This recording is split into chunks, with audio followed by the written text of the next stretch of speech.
Hey there, I'm Michelle Miller, a 35-year-old who wears many hats. I'm a housewife and a piano teacher. But let me take you back a bit. Before I tied the knot, I was officially employed at a music school, sharing my love for music with eager students. But life took a turn when I said, I do. Instead of waving goodbye to my passion for piano, I decided to bring the melodies right into my home. Balancing between household chores, taking care of the kids, and teaching piano became my daily jam. Now let me tell you about Bob. We crossed paths at a charity concert, thanks to my job at the piano school. Bob wasn't exactly a pro at his role, but his charm won over the venue staff, making negotiations a breeze. As we headed home from the after-party, Bob boldly asked for my number, and the rest is history. Our relationship bloomed, and we exchanged vows on our 3rd anniversary. Fast forward a bit, and now we're proud parents of 2 adorable kids. Interestingly, our son is Bob's mini-me, while our daughter takes after yours truly. They say daughters usually resemble their dads and sons their moms, but in our case, it's the opposite. We used to joke about that. We were a very close-knit family, always going shopping together. However, once our children started elementary school, Bob began acting strange. I'll be home late again. You've been busy lately, haven't you? My husband, who only occasionally worked overtime at the beginning or end of the month, suddenly had many late nights. He would always come home late, reeking of alcohol. He mentioned that since he switched to a sales job, he had a lot of client dinners, and I thought, gee, working in a company must be tough. Thankfully, since I didn't accept students in my home for piano lessons in the evenings, our children were never left alone at night. Because of this, I felt a strong responsibility to support Bob to the best of my ability. However, he gradually began to show a colder attitude towards me. At first, it was small complaints about meals or housekeeping, but soon he started nitpicking about how I spent money. Hey, what's for dinner today?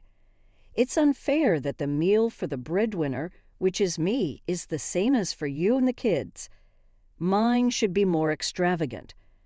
Well, I work too, and the kids are growing. They need proper meals. Stop being so selfish. Only young women can get away with that. Stop making excuses and listen to me. Forget it. I'm going to eat out. What? Saying that, Bob left, leaving me and the kids in shock. I felt anger rising, but seeing my children frightened by Bob's outburst, I decided it was more important to comfort them. I chose not to worry about where Bob went, but from that day on, Bob's behavior changed drastically. Apart from weekday overtime, he also started working more weekends. Despite complaining, I saw a delighted Bob getting ready, and I couldn't help but feel this isn't about work, women's intuition, as they say. Observing Bob closely, I noticed many red flags. Though he never had an interest in fashion, he started buying brands that younger people would like. He would often be on the phone on our balcony late at night, and to top it off, I saw a transaction for women's jewelry on our credit card statement. The final straw was when Bob suddenly started dictating how the household expenses should be used. All these years you've been overspending, which limited what I could do. From now on, our monthly budget is $300. Got it. $300? That's impossible. Just the groceries for the 4 of us cost over $500. That's because you're being extravagant. From now on, I'll spend as I please. If you want to spend money, earn more yourself. True to his word, from the next month, Bob only gave me $300. I managed with my earnings and some savings, but it was not enough to maintain the lifestyle Bob expected. I might have to consider divorce, I thought for the first time. Whether there was another woman or not, I used to think if he comes back to us before the kids are grown, it's okay. I was trying to reassure myself. But when I considered whether my children needed a father who acted irresponsibly and didn't care for his family, I felt that maybe we didn't need Bob. I was still a bit hesitant, but one day an event happened that made me decide on a divorce. Would you shut up? It was a Sunday morning and I was making breakfast. Surprisingly, Bob, who usually leaves early, was still home. The kids went into his bedroom, hoping to play with him. Then, with a loud voice that could probably be heard outside, Bob yelled at them. "Hey, why'd you yell out of nowhere like that?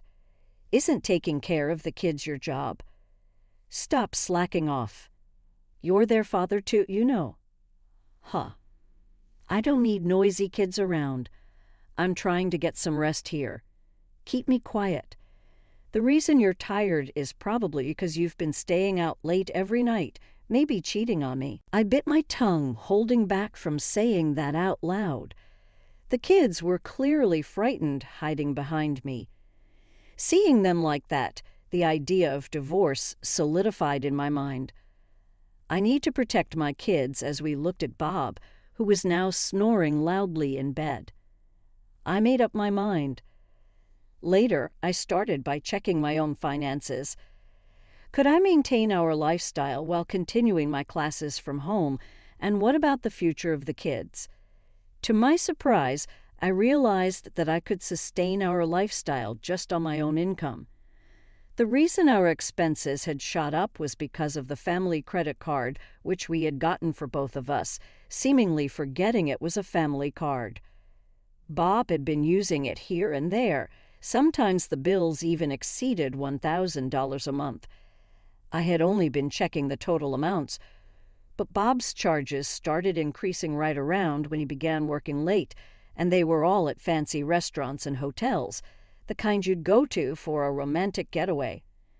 My love for Bob cooled to absolute zero as I realized he might be using our family card for trysts with his affair. But confronting him now might just make him hide the affair, so I decided to first make sure our finances were rock solid and then corner him. About 3 months after learning about Bob's affair, I managed to gather all the evidence. Bob had no idea that I was onto him, so gathering evidence was a breeze, no need for a private investigator. Then, on Bob's payday, I decided to make my move, getting ready for a date with his mistress. Perhaps Bob was in high spirits that morning, humming while picking out his clothes. I approached him cautiously. "Hey, isn't it payday today? The $300 you've been giving for household expenses isn't cutting it. I think you'd understand if you checked our finances." "Will you stop with the excuses? It's all your incompetence. You've ruined my mood," he interrupted me angrily, but I persisted. "But it's not enough. At this rate, we might have to sell the house." Bob sighed dramatically and ran his fingers through his hair. He took out his wallet, pulled out 3 bills, and waving them at me, said, "My colleagues get by with this. You haven't chipped in a cent, so stop complaining." Saying that, he threw the $300 meant for our expenses at me. The kind and loving husband I had married was nowhere to be found. I clenched the money and smiled back at him. "I put $2,000 into our home every month," I said. Bob looked at me with a blank expression. Standing up, I met his gaze. "Do you even know how much the rent for this house is?" "What are you talking about? It's probably around $100, right? Regardless of living in the countryside of Nebraska, can you really believe you can live in a 3-bedroom house with a mortgage for just $100 a month?" Holding back my urge to yell, I quietly placed the divorce lawyer's business card on the desk. "Michelle, what's going on?" "Calm down," Bob said, trying to soothe me with a twisted smile. "It's not sudden. It's all according to plan," I replied coldly. Bob looked shocked, at a loss for words. I stared back with indifferent eyes. The revenge has only just begun. Bob seemed utterly bewildered when I suddenly placed the divorce lawyer's business card on the desk. To make things clearer, I placed another set of documents on the table. Seeing them, Bob's face turned pale. What does this mean? These are my income statement and our household expenses. What I showed him was our household ledger, the house contract, and the copy of the account book we report to the IRS. The ledger detailed our monthly expenses, and the house contract showed the monthly mortgage repayment. "You're lying about the $11,000 rent," he accused. "No matter how rural Nebraska is, it's a custom-built house with a soundproof room." "There's no way we could live here for just $100 a month," I retorted. "Indeed, the house we live in now was custom-built when we had our child, with both our parents contributing to the down payment. It's my dream house, made possible because I had a lifetime job and both our families supported us. However, compared to the housing market in our area, it was significantly expensive. But even with our parents paying half the price up front, our monthly payments turned out to be much higher compared to neighboring rental properties." We did discuss the price with Bob at the time, but he brushed it off, saying, "I'll leave it to you, Michelle." I used to think he trusted me, but now I see he just found the topic tedious. "Why didn't you consult me properly?" "Isn't that a waste too?" Bob argued. "Oh, I did. You just didn't engage. Besides, half of the rent came from my piano lesson earnings. And ever since, you only contributed $300 for living expenses. I've been covering everything else. You have no right to complain," I countered. Bob was speechless, but he didn't look convinced. He glared at me and then, as if recalling something, smirked. "Fine, my bad about the rent. But you should have shown me these papers earlier." "I would have thought about it then," he said. Who was the one barely home to discuss these matters? Bob fired back. "All right then, just add the rent to the $300 living expenses. If you have an income too, why should I bear all the expenses?" He seemed to be on the defensive now. Looking closely at the household ledger, he began marking it with a red pen. "Nearby this, and this. All unnecessary expenses. We don't need these lessons. Look, it can be managed in $300. You just spend too much." So he has money for his mistress, but not for our children. I was boiling inside, but it was too early to bring that up. I glanced at the clock, then gave Bob a sweet smile. "Do you know the average monthly grocery bill for a family of 4, huh? Around $120, ain't it? That's why $300 is more than enough. On average, it's $870. What? That's right. The average for a family of 4 is close to $900. Our grocery bills are usually around $600. That's after cutting corners wherever possible." Bob was lost in thought. Why didn't he realize that living on $300 a month was impossible? I began to feel a headache coming on. "So you can't live on $300. Do you get that?" "No way. What?" "It's a lie." Suddenly, Bob started acting like a child, vehemently denying the truth. I looked at him with disbelief. What I once found endearing, his childlike qualities, now at the age of 40-something, seemed just creepy. "My colleague said he can live on $300 a month. You must have altered the numbers." Exasperated by Bob's persistence, I replied, "Well, maybe Catherine, a 22-year-old newbie still living with her parents, might be able to manage with that amount." "Why are you bringing up Catherine?" The mention of the woman's name seemed to have caught Bob off guard. His confidence vanishing, with a cold sweat forming, he stood still. I laid out a few pictures and credit card statements on the table for Bob to see. Catherine Smith, 22, lives with her working dad at a major company and her stay-at-home mom. After the party for the new employees, one thing led to another with you. I know about your affair that began after you played the gentleman sending her home. How do you know all this? Because she told me herself. What Bob was in shock. After all, it's rare for a wife to hear details of an affair straight from the other woman. Oh, I became friends with her on social media. It was easy. Just approached her saying I too was having an affair. She quickly spilled the beans, even shared photos. But how in the age of information you got to be careful. She shared photos like this one, I said as I placed a picture of them in a compromising position right in front of Bob.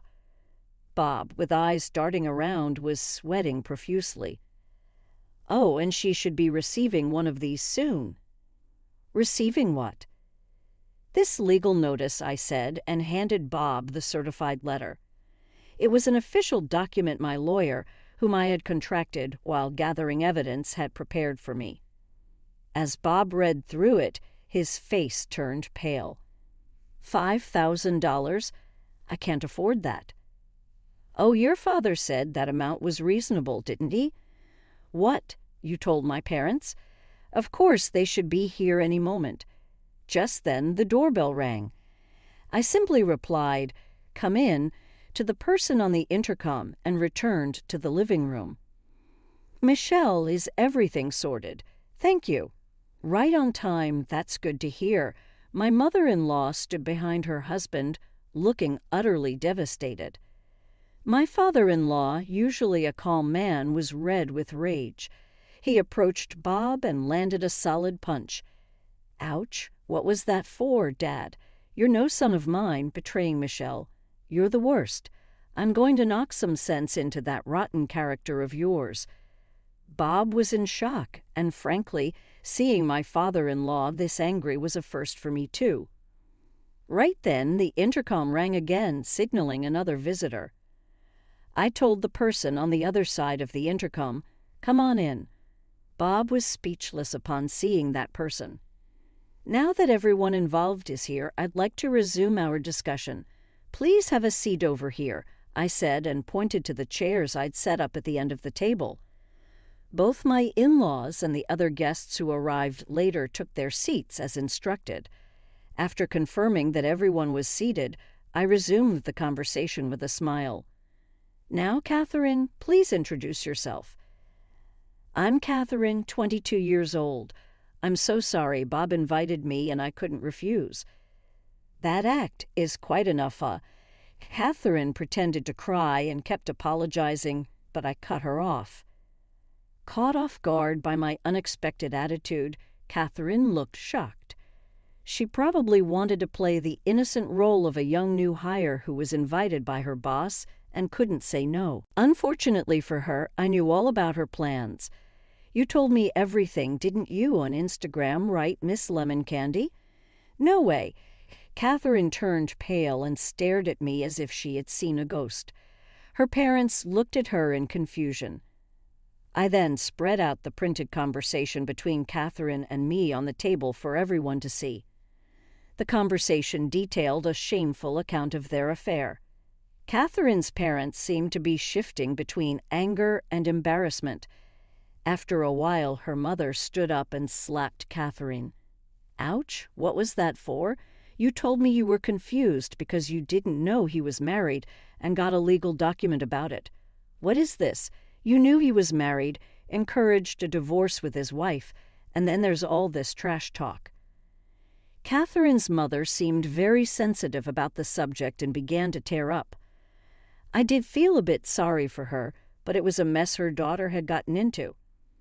Plus, it'd be good for her to know what I'd be talking about next.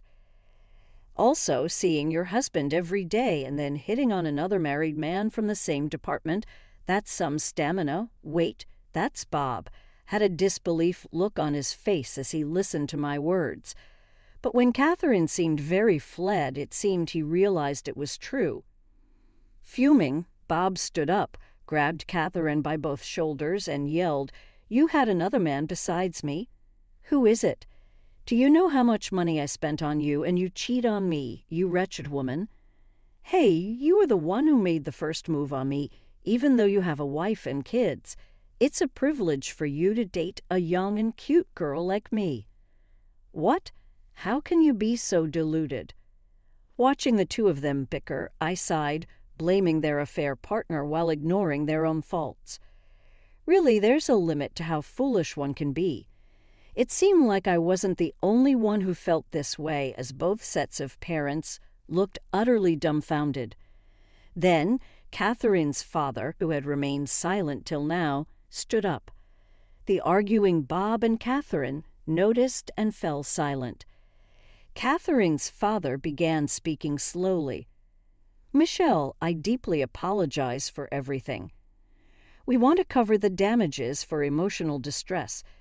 We know a dairy farmer looking for help, and we'll send Catherine there to work off the debt. She won't leave that place until she pays us back in full, and we won't be providing any assistance. I don't think this makes up for everything, but does this solution work for you? I'd rather not have her name appearing in my bank account every month, so I appreciate your offer. Whether you cut ties with her is up to you." Catherine's father left with Catherine and her mother. As soon as I felt a sense of resolution regarding Catherine, the front door closed, and Bob said something surprising. "Hey, Catherine had me fooled. So, can we start over? I'll do whatever you say." "That's fine. I can't stand being with you anymore. Let's get a divorce, and of course I'll be seeking child support and division of assets." "What? No way." Bob looked dejected as he slumped back into his chair. My father-in-law forcefully dragged Bob out of the house and took him back to their family home. Finally, it was over. Alone in the living room, I took a deep breath, relaxed, and then started preparing dinner for my children, who would be home soon. And after a short while, she started preparing dinner for the kids who were going to be home soon. Later, I and Bob divorced without any issues. Bob's father-in-law was furious, and even his mother-in-law said she never wanted to see his face again. Thus, Bob was cut off from his in-laws. Naturally, he didn't get any financial support and asked if he could pay me in installments, but I refused. As a result, it seemed Bob had to take on debt to pay the alimony. Moreover, his affair with Catherine was exposed. He managed to keep his job but was moved to a lesser role in the company. Apparently, he got a 40% salary cut with his reduced income and the debt to repay it. Said he's been working part-time at construction sites at night and even on weekends. I heard Catherine is working nonstop at a relative's ranch. She used to love cosmetics, but now she's living in a place where the only nearby salon is run by elderly women in their 70s. She can't even afford makeup, let alone get her nails done. Every day she laments that things didn't turn out the way she expected. It seems she's also being sued for alimony by the wife of another man she had an affair with. It sounds like her liberation won't be happening anytime soon. As for me, I'm living happily with my 2 kids. My piano lessons have been gaining popularity after I started evening classes just 3 times a week. They got fully booked by adults who wanted to learn the piano, and my income has been steadily increasing. I thought my kids would be sad after the divorce, but it turns out it was just me who felt that way. They even told me, "We like you even more after the divorce, Mom. You're cooler." That made me feel a bit happy. Education is going to cost a lot, but if things continue this way, I'll be able to save enough for my children's desired future paths. Listening to the beautiful melodies my students play on the piano, my heart dances with excitement for the